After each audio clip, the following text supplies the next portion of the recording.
우리는 태어나는 순간부터 여러분 한 번밖에 인생을 살지 않습니다.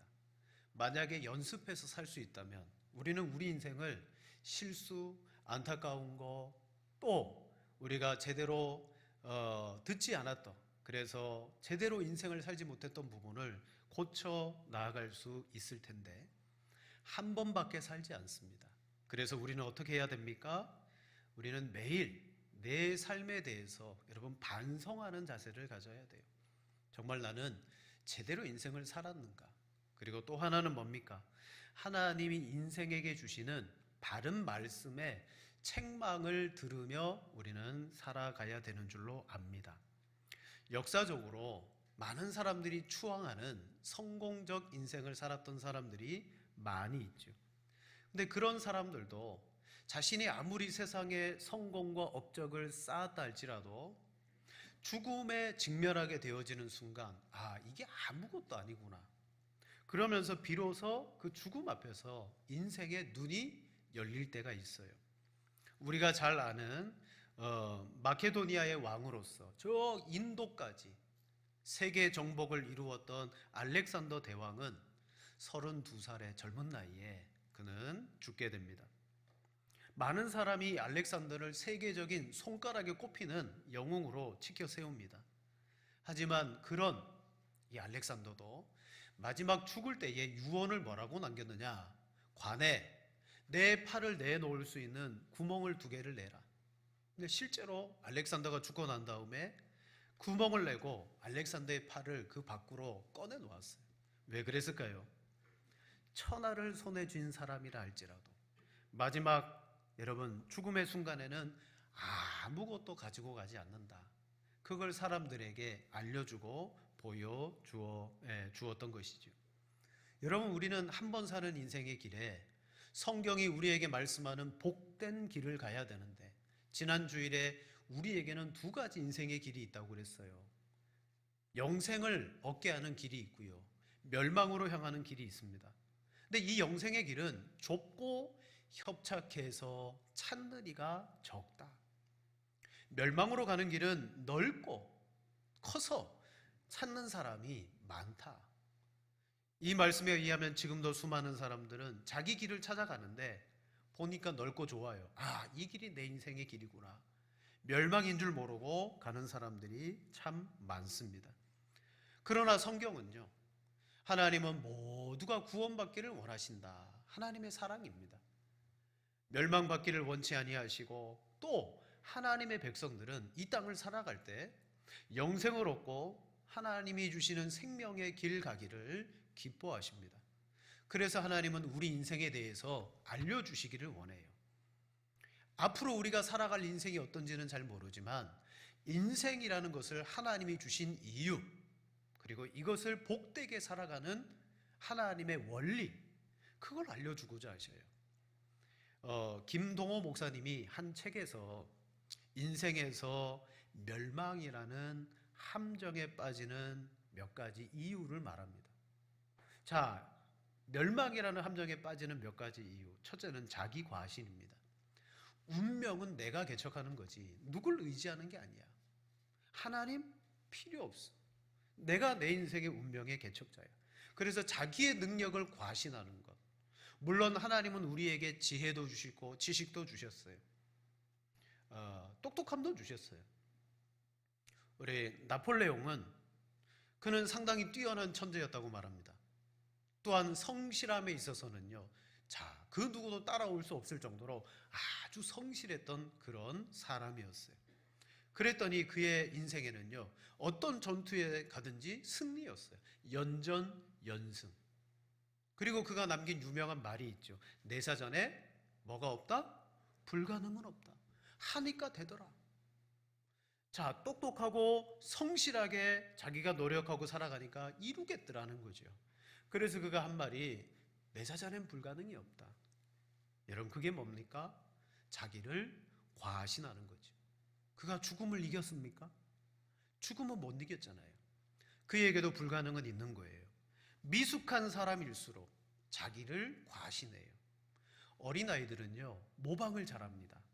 텔레비전에 만약에 슈퍼맨 영화가 나왔다 그러면 감동받고 슈퍼맨 영화가 딱 끝나는 순간 장롱을 뒤집니다. 뭐 찾아요? 보자기 찾죠. 네, 보자기 찾아요. 그리고 목에 딱 두르고 자기가 슈퍼맨인 것처럼 온 동네 뛰어다닙니다. 어른들은 귀엽게 봐주지만 실은 과신이죠. 미숙한 사람일수록 자기를 과신합니다. 그게 인생의 멸망에 빠지는 함정 중에 하나예요. 두 번째 함정은 뭐냐? 세상의 꾀와 요령과 악인들의 꾀를 쫓아가는 거예요. 자, 사람이 보기에 야, 저거 괜찮은데? 저렇게 하면 되겠네? 그러면서 자, 하나님의 말씀이 아니라 악인들의 꾀를 쫓아가요. 시편 1편의 말씀에 복 있는 사람의 특징은요, 악인의 꾀를 따르지 않는다 그랬어요. 대신 여호와의 말씀을 주야로 묵상한다. 악인의 꾀를 따르는 결과 그들은 바람에 날아가 버리는 겨와 같을 것이다. 자, 우리는 이 세상을 살면서 사람들이 만들어낸 지혜와 같은 그런 꾀를 의존할 수 있어요. 마지막 세 번째는요, 인생에서 실패하게 되는 중요한 이유는 큰 물줄을 잡으려고 한다는 거죠. 이 세상에 있는 큰 물줄. 살다 보니까 내 힘으로 안 되는 거예요.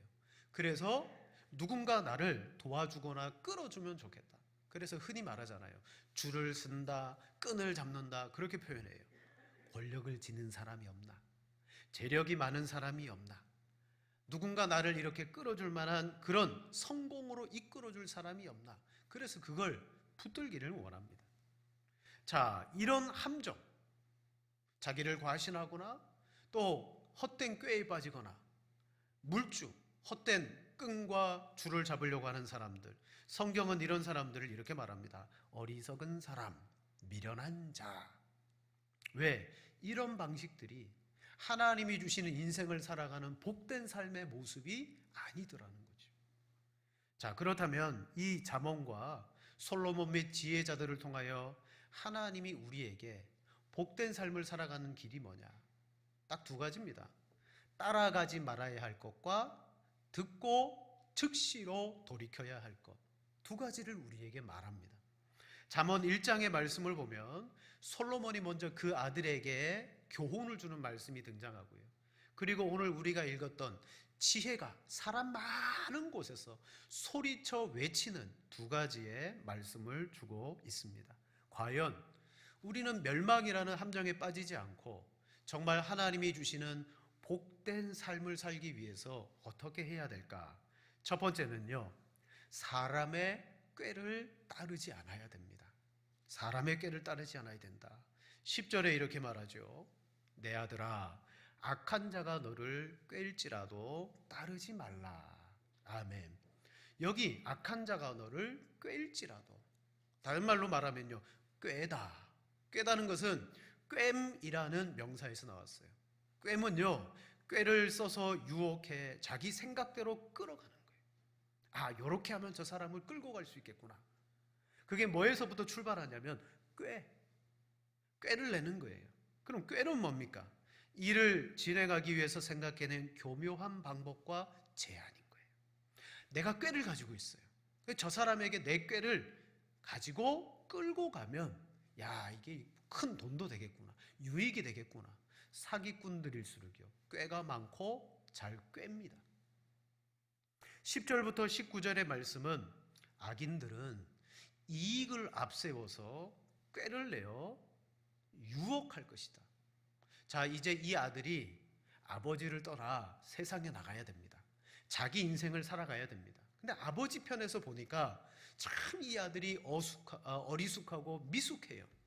무엇이 필요할까? 제일 먼저 이 아들에게 세상은 악인들의 꾀가 많으니까 그걸 조심해라. 근데 여러분, 사기꾼이 사기를 치면서 우리에게 다가올 때 나 사기꾼입니다 라고 오는 게 아니잖아요. 우리에게 듣기 좋은 소리를 하고 마치 우리에게 큰 유익을 줄 것 같은 어떤 제안을 해옵니다. 자, 이 아들이 세상에 나가면 아들을 꾀이는 일들이 많아요. 눈앞에 보이는 이익이 있다. 우리 같이 음모를 꾸미고 세력을 만들고 올무를 만들어서 저 사람을 잡자. 그리고 재물을 취해서 우리가 공평하게 나누자.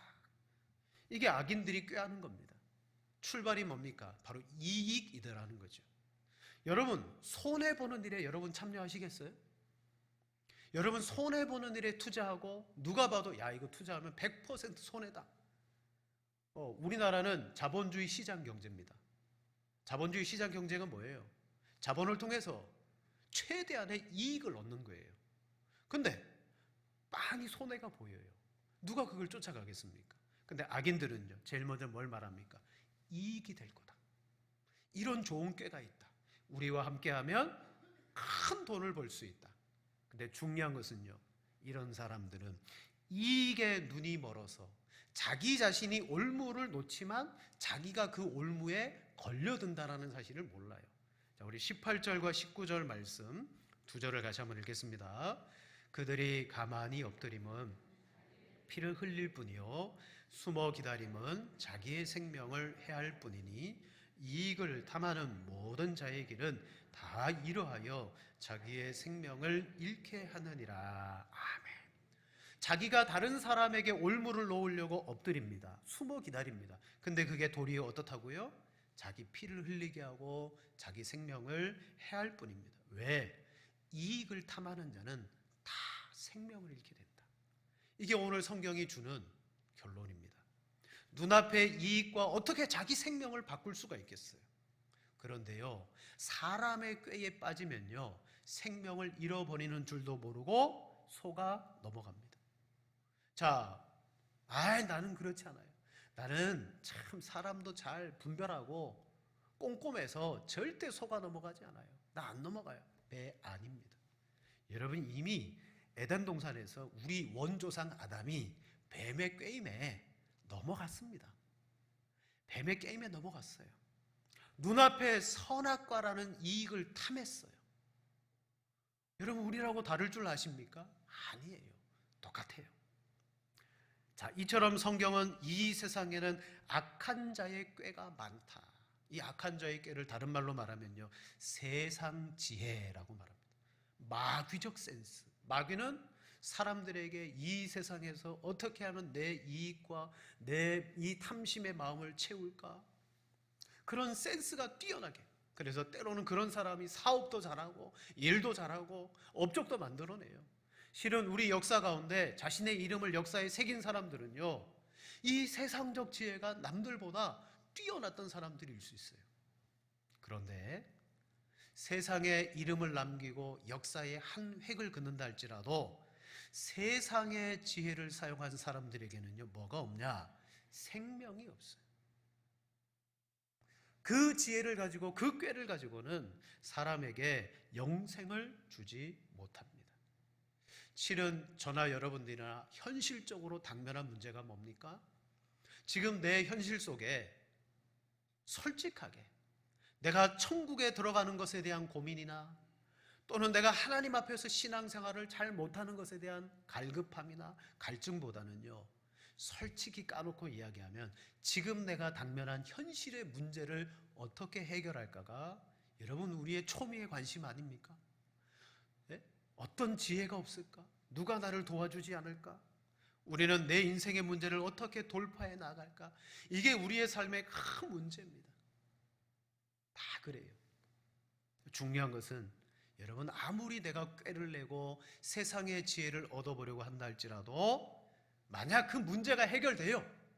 하지만 그 속에는 진정한 평안과 생명은 없더라. 문제는 해결할 수 있습니다. 그러나 세상의 꾀와 지혜 속에는 평안과 생명이 없어요. 창세기 16장 말씀에 보면 일찍이 75세에 하나님께서 아브라함에게 내 몸을 통하여 자손을 주겠다 약속하셨어요. 근데 이 약속을 받은 아브라함과 사라가요, 믿음으로 그것을 바라보고 기다리다가 이루어지지 않잖아요. 그래서 뭐합니까? 꾀를 냅니다.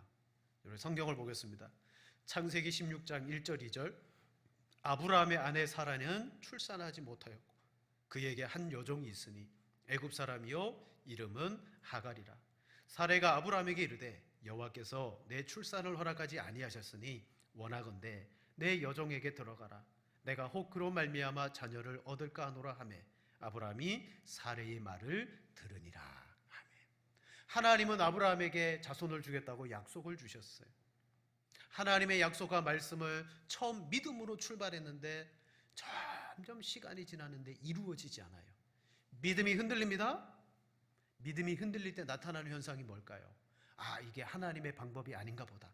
꾀를 내고요, 요령을 만들고요, 편법을 찾기 시작하더라. 자꾸 하나님의 말씀, 믿음이 아니라 딴 생각을 하게 되는 거예요. 왜 그렇게 될까요? 이미 우리는 아담의 꾀에 넘어갔던 죄성이 우리 안에 있어요. 하나님의 능력과 역사를 참고 기다리지 못하고 결국에는 인간적인 꾀를 내어서 이스마엘을 낳지 않습니까? 여러분, 믿음의 아브라함도 그랬다면 우리도 때로는 하나님의 지혜를 쫓아 살아가다가도 충분히 세상의 꾀를 쫓아갈 수도 있다는 거예요. 여러분, 지금 이 세상의 악인들이 잘하는 게 바로 이겁니다. 의인을 꾀하여 넘어지게 만드는 것. 넘어지게 만드는 것. 악한 사탄이 할 수만 있으면 믿는 자도 믿음에서 떨어뜨리려고 해요. 누구를 통해서? 악인들을 통해. 그래서 악인들은요, 의인 넘어뜨리는 꾀가 대단해요. 자, 성경을 보겠습니다. 시편 37편 12절 13절 두 절 같이 읽겠습니다. 악인이 의인치기를 꾀하고 그를 향하여 그의 일을 가는도다. 그러나 주께서 그를 비웃으시리니 그의 날이 다가오심을 보심이로다. 아멘. 악인들은요, 의인들을 꾀하여 치려고 합니다. 그럼 그들이 꾀를 내고 계획을 세우면 성공하고 이루어지는 것 같아요. 근데 뒤에 뭐라고 말합니까? 주께서 그들을 비웃으시리로다. 이 세상의 인간들의 꾀에 대해서 하나님은 비웃으신다. 왜? 그의 날이 다가온다. 꾀를 낸 그들을 하나님이 심판하신다는 거예요. 자, 반대로 세상은 악인들의 꾀가 득세하고 악인들이 의인들을 치는 이 상황 속에 우리는 어떻게 대처해야 됩니까? 자, 바로 그 시편 37편 7절에 이렇게 말합니다. 여호와 앞에 잠잠하고 참고 기다려라. 자기 길이 형통하며 악한 꾀를 이루는 자 때문에 불평하지 말지어다. 아멘. 세상은 악한 사람들이 막 형통해요. 그들의 꾀가 성공해요. 그걸 보면서 우리가 막 하나님, 왜 악한 사람들이 잘 되고 우리는 이렇게 안 됩니까? 원망하지 마라. 불평하지 마라. 왜? 그 악한 꾀를 이루는 사람들은 좀 있어봐라. 풀이 베인과 같이 사라지고 없을 것이다. 이 뭐예요? 전제는 이 세상의 인간적인 악한 꾀들을 하나님은 심판할 거다. 머지않아 그 꾀를 심판함으로 말미암아 하나님의 지혜만 드러나게 할 것이다 라고 말해요. 사랑하는 여러분, 혹시 꾀나 요령이나 편법이 우리 눈에 보여서 그런 것을 자꾸 우리가 가져다 쓰려고 할 수도 있습니다.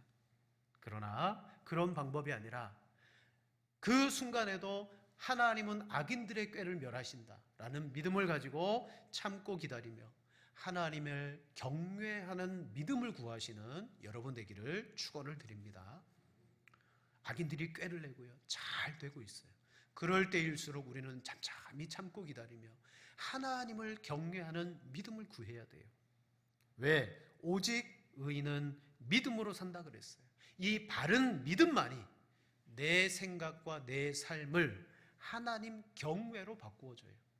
하나님에 대한 바른 믿음만이 나를 하나님 경외하는 사람으로 만든다는 거예요. 그러므로 자신의 꾀로 살아가는 그 인생이 아무리 형통하고 잘 된다 할지라도 그들을 부러워하지 마시고 우리는 그 꾀를 쫓아갈 생각 말고 도리어 하나님의 지혜 듣는 일에 힘을 써야 되는 줄로 믿습니다. 자, 그래서 두 번째로 오늘 성경은 우리가 읽은 본문 말씀을 통하여 뭘 요구하십니까? 지혜의 부름을 듣고 즉시로 돌이키라 라고 말합니다. 악인의 꾀 따라가지 마. 올무에 빠지고 생명을 잃을 뿐이야. 대신 지혜가 너희를 부를 거야. 그러면 너희는 그 지혜를 듣고 즉시로 돌이켜야 돼. 여러분, 어리석고 미련해서 멸망의 길을 가는 사람들의 특징이 뭐냐면 자기 생각이에요. 주변에서 야, 그거 안 돼, 그거 큰일 나, 근데 안 들어요. 멸망으로 빠지는 사람들은 철저하게 자기 지혜와 자기 생각을 가지고 사람들의 의견을 무시합니다. 그러나 하나님은 오늘 우리에게 이 세상 가운데 뭐하냐? 우리가 들을 수 있도록 계속해서 지혜의 말씀을 바라십니다. 자, 우리 20절부터 22절 세 절을 같이 읽겠습니다. 지혜가 길거리에서 부르며 광장에서 소리를 높이며 시끄러운 길목에서 소리를 지르며 성문 어귀와 성중에서 그 소리를 발하여 이르되 너희 어리석은 자들은 어리석음을 좋아하며 거만한 자들은 거만을 기뻐하며 미련한 자들은 지식을 미워하니 어느 때까지 하겠느냐. 아멘. 마치 지혜를 사람으로 표현합니다. 지혜가 길거리에서 광장에서 시끄러운 길목에서 성문 어귀와 성중에서 목소리를 높여 외치고 있다. 자, 공통적으로 이 특징, 길거리, 광장, 길목 어귀, 성문 앞 특징이 뭐냐면 성 안에 있는 사람들이 많이 모여 있는 곳이에요. 그 사람들이 많이 모여 있는 곳에서 지혜가 외칩니다. 왜? 다 들어야 되니까. 다 들어야 되니까. 사람들이 모여있고 북적거립니다. 그 속에는요, 지혜가 외치는 소리만 있는 게 아니에요. 앞서 말한 악인들의 꾀도 있어요. 야, 일로 와봐, 일로 와봐. 그래서 잠언의 말씀을 보면 지혜를 여성으로 표현합니다. 우리 한글 성경에는 그게 그냥 지혜인데 히브리어 단어로 보면 이게 여성형 명사입니다. 여성형. 지혜를 잠언에서는 여성형으로 표현해요. 근데 또 잠언에서 어리석은 자가 쫓아가는 하나의 여성의 목소리가 있어요. 그게 누구냐? 음녀라고 나옵니다. 음녀, 음란한 여자. 그래서 잠언에는 두 가지의 목소리가 등장합니다. 지혜의 목소리와 음녀의 목소리. 시장 어귀 안에는 사람들이 많은 곳에는 지혜의 목소리도 있지만 여러분, 음녀들의 소리도 있어요. 자, 그럼 왜 지혜가 그 많은 사람들 속에 외칩니까? 바로 이거예요. 이 세상 많은 사람들이 말하고 생각하고 떠들고 활동하는 모든 곳에는 그 속에 잘 들어보면 하나님이 우리 속에 두신 지혜의 부르심이 있다는 거예요. 있다. 지금도 부르고 있다. 뭘 하라고? 23절에 나의 책망을 듣고 돌이키라. 나의 책망을 듣고 돌이키라. 여러분, 지혜는 책망의 말을 합니다. 지혜가 지금 하고 있는 말은 나의 책망을 들으라는 거예요. 왜 우리 책망을 들어야 됩니까? 이미 우리는 죄인으로 태어났어요. 죄인이기 때문에 하나님의 책망의 말씀을 듣고 우리의 상태를 제대로 알아야 돼요. 근데 문제가 있죠? 여러분, 저부터도 그렇지만 사람이 책망을 들으면 어떤 반응이 나타납니까? 첫 번째는 수치. 자기가 책망을 듣는다는 수치. 두 번째는 굴욕감. 누군가의 책망을 들을 때의 굴욕감. 그리고 그 책망을 듣고 난 다음에는 내 안에 방어적인, 그 책망에 대해서 막 반박하고 방어적인. 그래서 어떻게 나갑니까? 감정이 튀어나오고 변명하고 마지막에는요, 책임을 다른 사람에게로 돌리죠. 아담 보세요. 누가 먹지 말라고 한 선악과의 열매를 먹었느냐? 하나님이 책망하시니까 자기 방어, 수치가 그 속에서 일어나고, 먼저 나무 뒤에 숨은 것은 수치죠. 자기를 방어하고자 하는 감정이 나타나고, 하나님이 짝지어 주신 저 여자가 먹게 했습니다. 결국은 하나님의 책망을 지혜로 받지 아니하고 그냥 책임 전가로 넘겨버리고 말았어요. 오늘 지혜는 우리에게 무엇으로 다가오느냐? 여러분, 책망하심으로 오십니다. 책망하심으로. 그러나 이 책망을 듣기 싫어하는 사람들은 어떻게 되겠어요? 우리 24절 26절 보세요.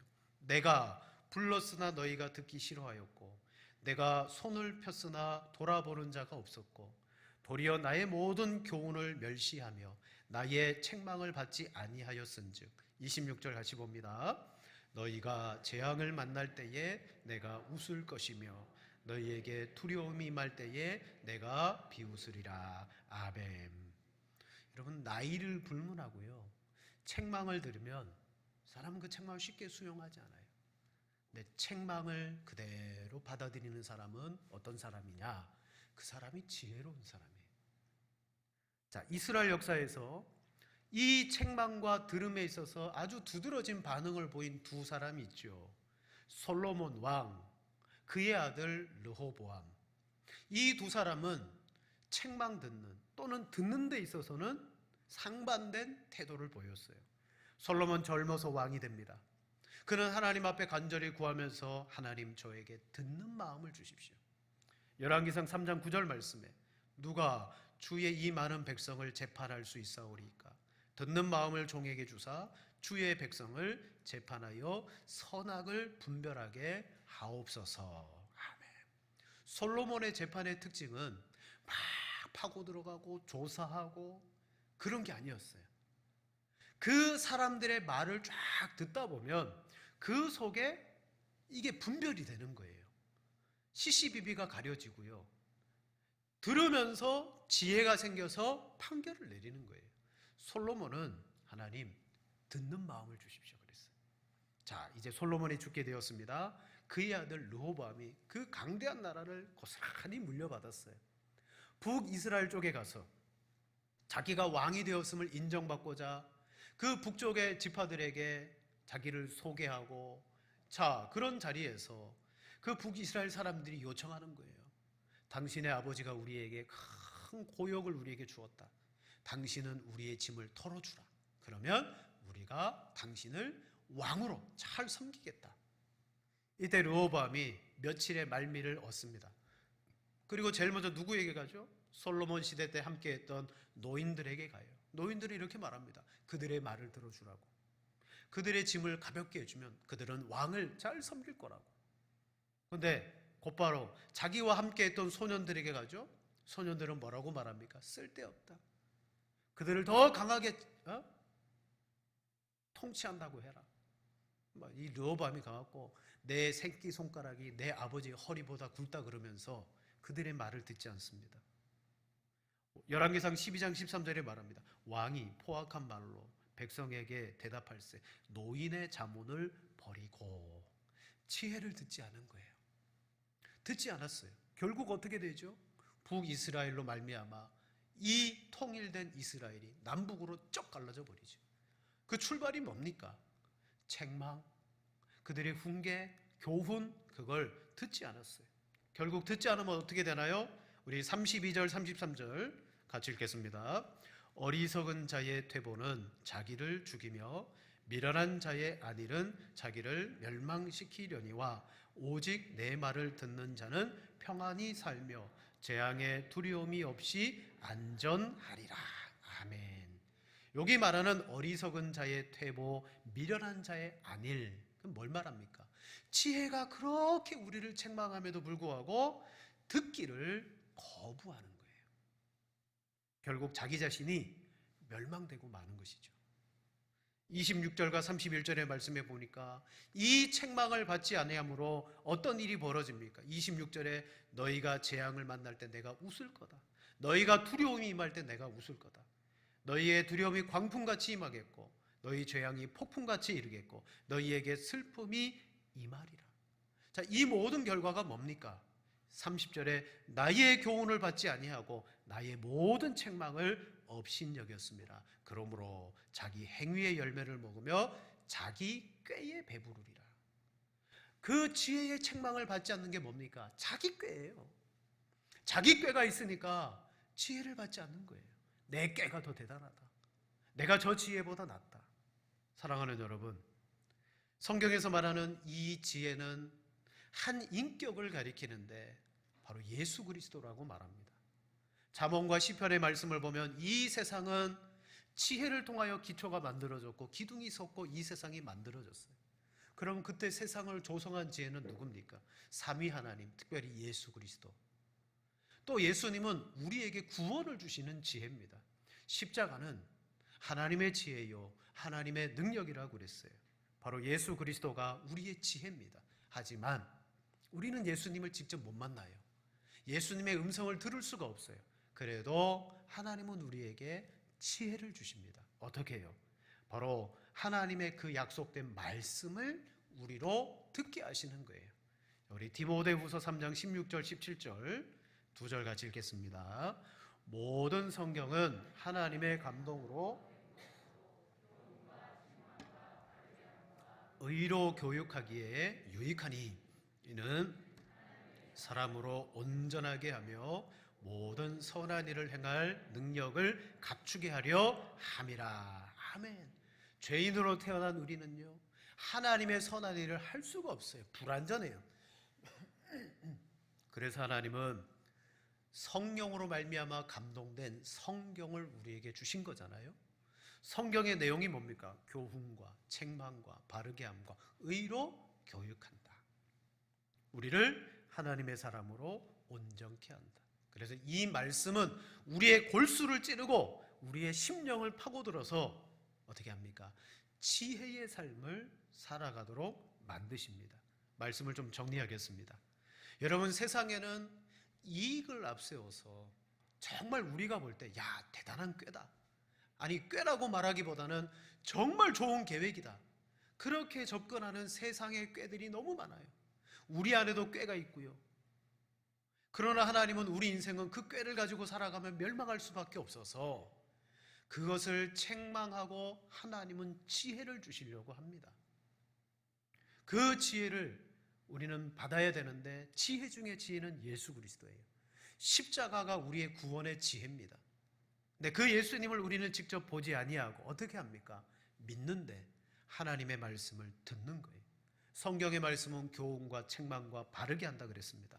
그래서 이 온 세상이 시장과 같이 번잡하고 혼잡스러운 것 같지만 수많은 사람들이 꾀를 내며 살아가고 있지만 그 속에 하나님의 백성에게 들려주는 지혜가 있어요. 지금도 들려주셔요. 기록된 말씀, 오늘과 같이 선포된 말씀을 통해서 초림의 예수님이 공생의 사역을 하며 중요하신 말씀을 하실 때마다 꼭 앞에 이렇게 말씀하셨어요. 귀 있는 자는 들을지어다. 그 무리들이 다 있는데 간혹 듣지 못한 사람들이 있을 수 있어요. 하지만 그런 사람들을 칭하는 게 아니에요. 귀가 있음에도 불구하고 책망을 받기를 싫어하고 하나님의 교훈을 꺼려하고 자기 꾀를 쫓아가는 사람, 바리새인, 서기관, 종교적으로 꾀를 지닌 그 사람들, 그들은 귀가 있지만 들을 수 없었어요. 또한 신약의 교회에도 똑같은 말씀을 합니다. 요한계시록 2장 29절 말씀, 귀 있는 자는 성령이 교회들에게 하시는 말씀을 들을지어다. 아멘. 오늘 우리가 한 번밖에 살지 않는 인생을 정말 복된 인생으로 후회 없이 살기 위해서는 하나님의 이 지혜가 필요합니다. 내 삶에 대해서 교훈하고 끊임없이 책망하고 그리고 참 지혜이신 예수 그리스도를 붙들며 하나님 경외하는 믿음을 우리는 품어야 되는 줄로 압니다. 그래서 오늘 지혜는 대표적으로 책망한다라고 말해요. 책망한다. 책망은 우리 생각에서 왜곡된 부분을 바르게 펴는 것을 말해요.